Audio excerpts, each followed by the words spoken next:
කවදා හරි හිතිලා නැද්ද අපේ පෘථුවිය ඇත්තටම පාලනය කරන්නේ මිනිස්සුන්මද කියලා? එසේත් නැත්නම් මිනිස් වෙස් ගත්ත වෙනත් ජීවීන් කණ්ඩායමක් අපේ ලෝකේ පාලනය කරනවා වෙන්න බැරිද? අද අපි කතා කරන්නේ ලෝකයේ බරපතලම අභිරහසක් ගැන. ඒ තමයි රෙප්ටීලියන්ස්. එහෙමත් නැත්නම් උර්ග වංශිකයන්ගේ ආක්‍රමණය. මේගොල්ලෝ ආවේ කොතනින්ද? වසර මිලියන ගණනකට පෙර ඩයිනෝසෝරසයන් පෘථුවිය පාලනය කළා. නමුත් විද්‍යාව පවසන්නේ ඔවුන් මීට වසර මිලියන 65කට පෙර වද වී ගිය බවයි.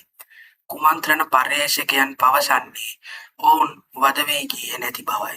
ඇතැම් කුඩා උරග විශේෂ කාලයක් සමග ඉතා ඉහළ බුද්ධිය සහිත ජීවීන් බවට පත් වූ බවත් ඔවුන් අදටත් පෘථුවියේ අභ්‍යන්තරයේ ජීවත් වෙන බවත් පැවසෙනවා. ඉලුමිනාටි සහ ලෝකනායකයන් අතර ඇති සබඳතාවය. ලෝකයේ බලවත්ම පවුල්, රාජකීය පවුල් සහ ඉහළම දේශපාලඥයන් පිරිසක් ඉලුමිනාටි රහස් සංවිධානය හරහා ලෝකය හසුරුවනවා. ඇතමුන් පවසන්නේ මොවුන් මිනිසුන් නොව පිටසක් වලින් පැමිණි රෙප්ටීලියන් ජීවීන් සමග මිශ්‍ර වූ හයිබ්‍රිඩ් පිරිසක් බවයි. ලෝක යුද්ධ, ආර්ථික අර්බුද සහ වසංගත පවා මොවුන් විසින් සැලසුම් කරන බවයි කියවෙන්නේ. ඒක ඇත්ත වෙන්න පුළුවන්. ආගම්වල සඳහන් උර්ග ජීවීන් ආගම් සහ සංස්කෘතීන් දෙස බැලීමේදී මේ පිළිබඳ පුදුමකාර සාක්ෂි හමු වෙනවා. ලංකාවේ සහ ඉන්දියාවේ නාගයන් මිනිස් වෙත්ගෙන ලොව සැරිසරන නාග ක්‍රෝත්තිකයන් ගැන අපේ ඉතිහාසයේ පවා අභිරහස් පුවත් පවතිනවා. සුමේරියානු ලේඛන අනුනාකි නම් ජීවීන් ගැන එහි සඳහන් වෙනවා. ඊජිප්තුවේ සොබෙක් වැනි දෙවිවරුන් උර්ග පෙනුමෙන් යුක්තයි. මොවුන්ව හඳුනාගන්නේ කොහොමද? මොවුන් සාමාන්‍ය ඇසට හඳුනා ගැනීම ඉතා අපහසුයි. නමුත් ඇතැම් වීඩියෝ දර්ශන පරීක්ෂා කිරීමේදී සමහර බලවත් පුද්ගලයන්ගේ ඇස් පිල්ලම් ගසන විට ඔවුන්ගේ ඇසේ කළු ඉංගිරියාව සිරස් අතට වෙනස් වන අයුරු දැකගත හැකි. මෙය කැමරා දෝෂයක් විය හැකිද? නැත්නම් ඔවුන්ගේ සැබෑ ස්වරූපය මොහොතකට හෙළිවීමක්ද? ලෝකයේ අභිරහස්ම ලේ වර්ගය. ඔබ දන්නවාද ලෝකයේ තිබෙන අමුතු ලේ වර්ගය මොකක්ද කියලා? ඒ තමයි RH නෙගටිව්. සාමාන්‍යයෙන් ලෝකයේ 85%කටම තියෙන්නේ RH පොසිටිව් ලේ වර්ගය. ඒ කියන්නේ අපේ රුධිරයේ රීසස් වදුරන්ට සමාන ප්‍රෝටීනයක් තියෙනවා.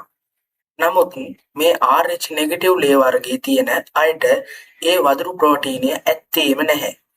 විද්‍යාවටත් මේක ලොකු ප්‍රහේලිකාවක්.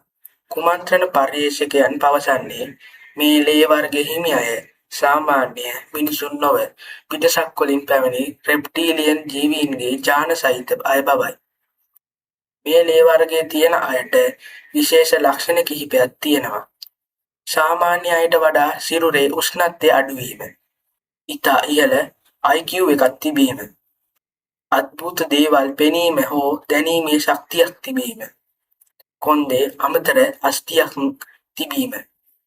ලෝකයේ බලවත්ම පවුල් සහ රාජකීය පවුල් වල බොහෝ දෙනෙකුට මේ RH නෙගටිව් ලේ වර්ගය තිබීම අහම්බයක්ද?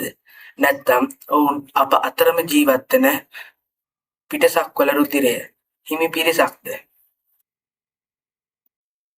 ලෝකයේ පාලනය කරන සැක සහිත පුද්ගලයන් වීඩියෝ දර්ශන පරීක්ෂා කිරීමේදී සහ ඔවුන්ගේ හැසිරීම් රටාවන් දෙස බැලීමේදී මේ ලැයිස්තුවට ලෝකයේ බලවත් පුද්ගලයන් රැසක් ඇතුළත් වෙනවා. අංක 1. බ්‍රිතාන්‍ය රාජකීය පවුල. ගොඩක් පර්යේෂකයන් පවසන්නේ බ්‍රිතාන්‍ය රාජකීය පවුලේ රුධිරය අතිශය අභිරහස් සහ පැරණි උරග ජාන වලට සම්බන්ධ බවයි. 2. මාර්ක් සකර්බර්ග්.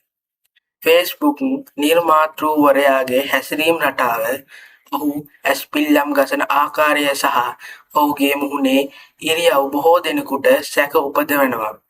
ඔහු එක්වරක් සම්මුඛ සාකච්ඡාවකදී මම කලින් මිනිසෙක් වෙලා සිටියා. I was human වැනි අමුතුම ප්‍රකාශයක් කර පසුව එය නිවැරදි කරගත්තා. ඇමරිකානු ජනාධිපතිවරු ජෝර්ජ් ඩබ්ලිව් බුෂ්, බරක් ඔබාමා සහ තවත් බොහෝ බලවත් නායකයන් මේ ලැයිස්තුවේ ඉන්නවා. ඔවුන්ගේ ආරක්ෂක නිලධාරීන් ලෙස කටයුතු කරන ඇතැම් අයගේ බෙල්ල සහ මුහුණේ සම උරගයෙකුගේ මෙන් වෙනස් වන අයුරු කැමරාවල සටහන් වී තිබෙනවා.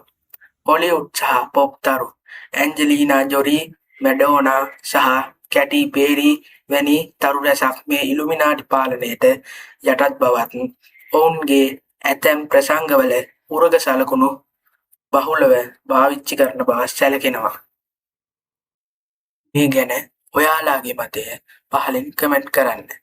මේ වගේ වීඩියෝ බලන්න පීඩියා මිස්ට්‍රි channel එක සබස්ක්‍රයිබ් කරලා තියාගන්න.